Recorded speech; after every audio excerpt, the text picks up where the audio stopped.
Well, howdy, ladies and gentlemen. Welcome back to Economics Live from the Woods.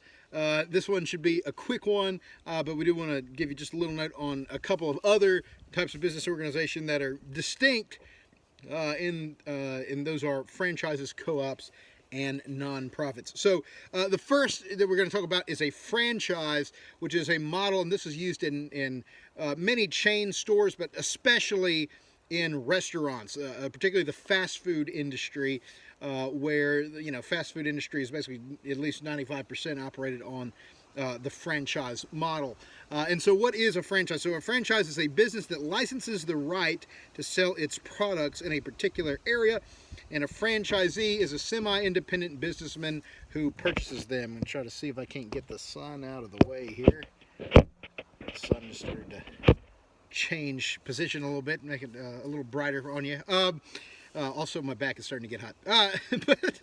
Anyway, but the apparatus that I have running this particular outdoor studio makes me not want to move it around too much. Here, let me show you what we got. I mean, this is the apparatus that we're running. Hold on.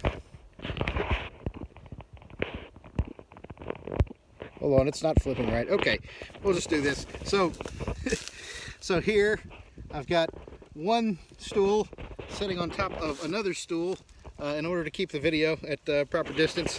It's pretty cool. Learning all sorts of things here. So a franchisee is a semi-independent businessman who buys the right to use a brand name like McDonald's, or to use a example that doesn't taste like bat feces, not that I would know, is I don't know, let's say Bojangles or KFC or Chick-fil-A or some other In-N-Out burger, if I ever make it back to the West Coast. All of those are probably run on a franchise basis. So not one person owns all the McDonald's in the world. If they did, they would be exorbitantly wealthy. But instead, if you wanted to start a McDonald's in your area, you could. And so you can go buy into a franchise for a particular fee. And sometimes, if it's a successful enough business, that fee can actually be pretty extensive. I know my dad peeked at opening a Chick-fil-A franchise one time for about 30 seconds. I was like, well, maybe not. But the reason they can charge that is because it's been proven that if you start one, you can have a line on the moon at 3:30 in the afternoon. So anyway, so a franchisee buys the right to use the brand name, and then from that they're selling standardized products. So there's, if you've noticed, if you've been to Walmarts across the country, there's really two floor layouts that Walmart uses. One with groceries on the left, one with groceries on the right. Almost every Walmart follows one of two patterns. And so there's great similarities. Every Cracker Barrel is going to look fairly similar. They're all going to have the store. They're all going to sell the same kind of kitschy countrified goods. They're all going to have the peg games on the table. They're all going to have the same menus. They're all going to have, everything's going to be wooden. Everything's going to be colored brown. You're going to have old things hanging on the wall, antique looking, old, Coca-Cola and Texaco signs, So going in, when you buy a Cracker Barrel, I'm going to buy a business that's going to look just like this, and it's going to taste just like this. But I'm going to get to run it, and I'm going to get to manage it, and it's going to be so your local Cracker Barrel, is it a small business or is it a big business? Yes.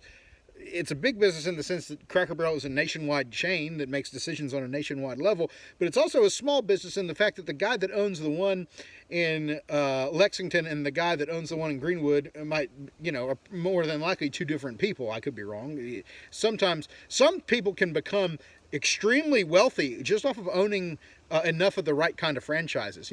You'll meet people sometimes that they own 27 Burger Kings and 18 Wendy's and blah blah blah, and so I mean, some people have built little empires just off of owning their own locations of fast food places or coffee places like Starbucks or whatever else.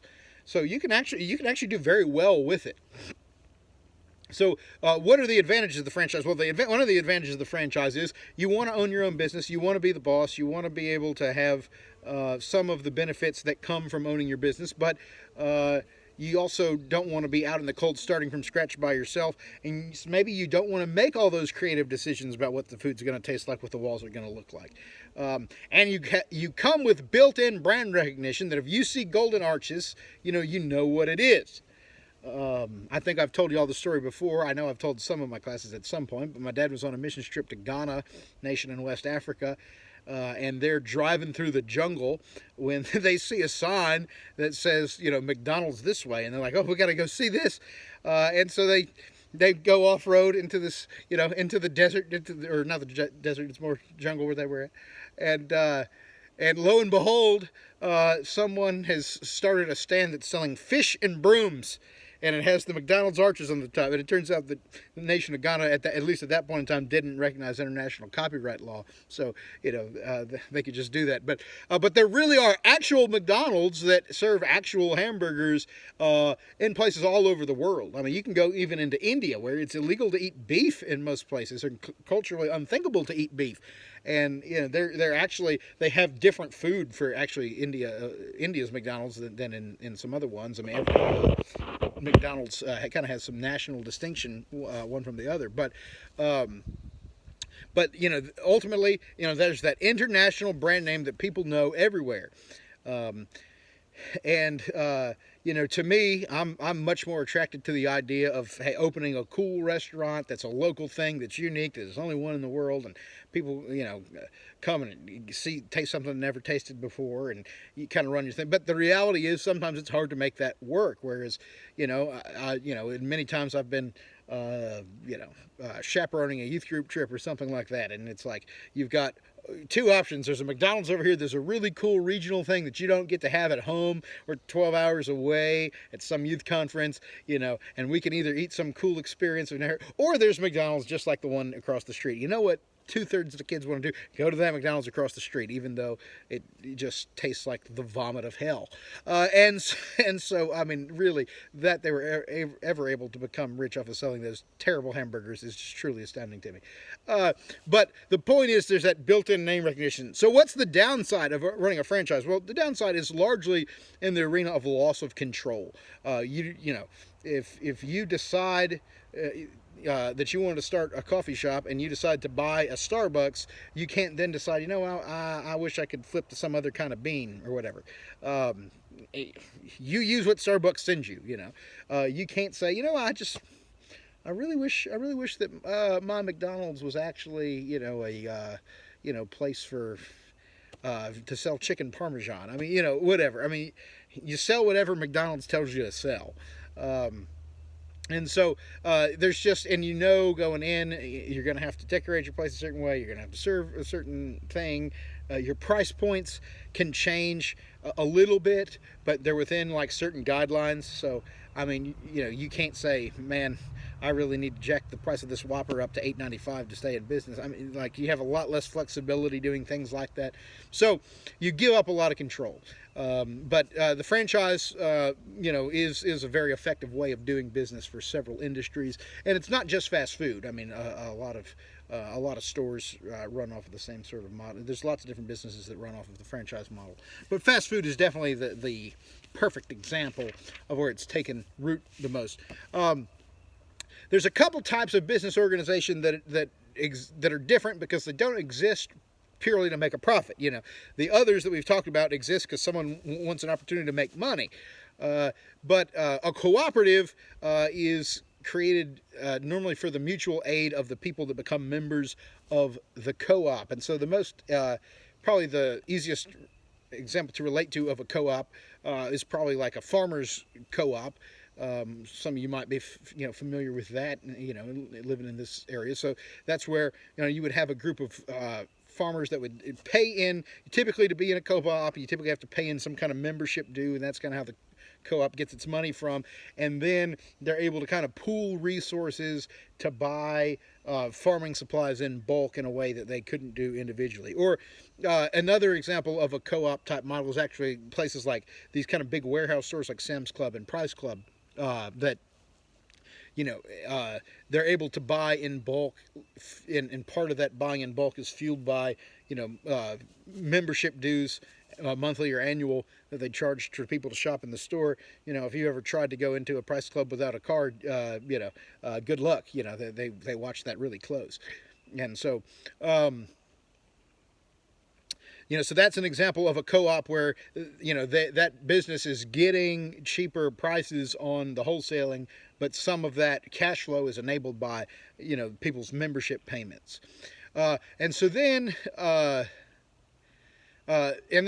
finally, the nonprofit is a business organization, or if you even want to call it that, but it's an entity that exists for a purpose other than making a profit. So Wyman King Academy, for instance, is a nonprofit.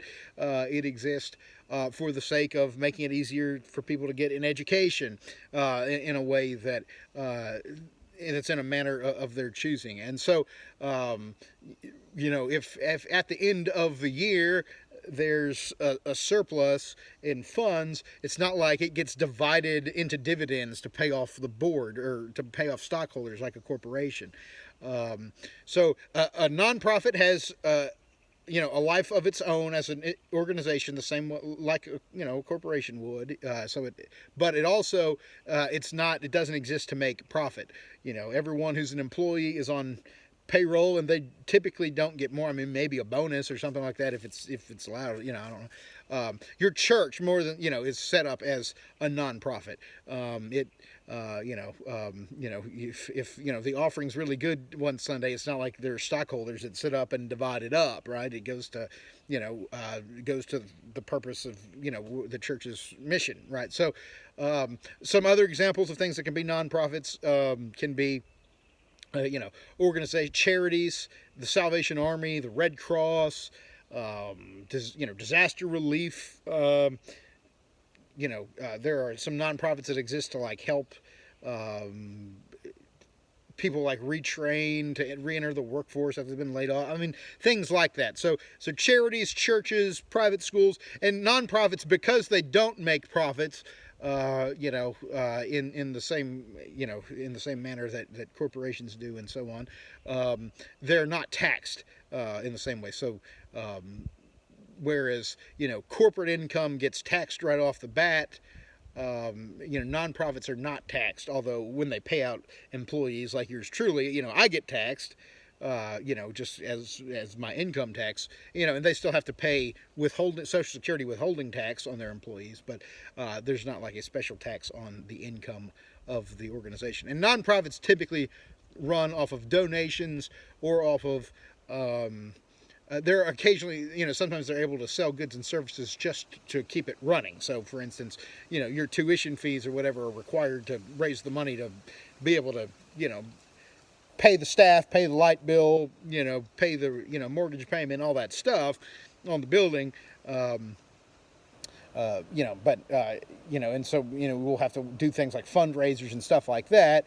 But they're not able to just sell things and then just, distribute the goods among the, among the shareholders or whatnot. So anyway, since this is a short one, I figured maybe we'll have some fun, and I'll show you the really weird bike tree. If I can find it. I had some difficulty doing that a minute ago. But as you see, or as you will see, this strange thing, this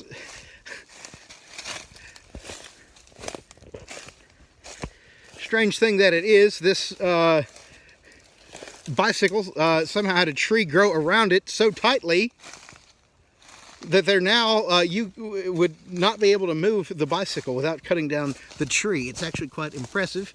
If I can find it here, I thought we were going to have a cool adventure, but where are we? Where's the bike tree? I think I just passed it. Hold on.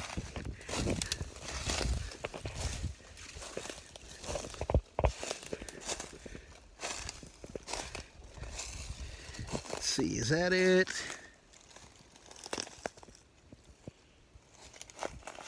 Ah, here we go.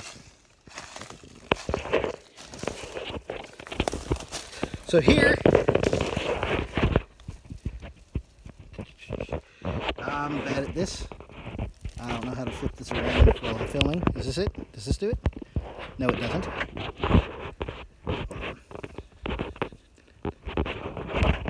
Ouch. Hooked myself. This is not going smoothly. Hold on.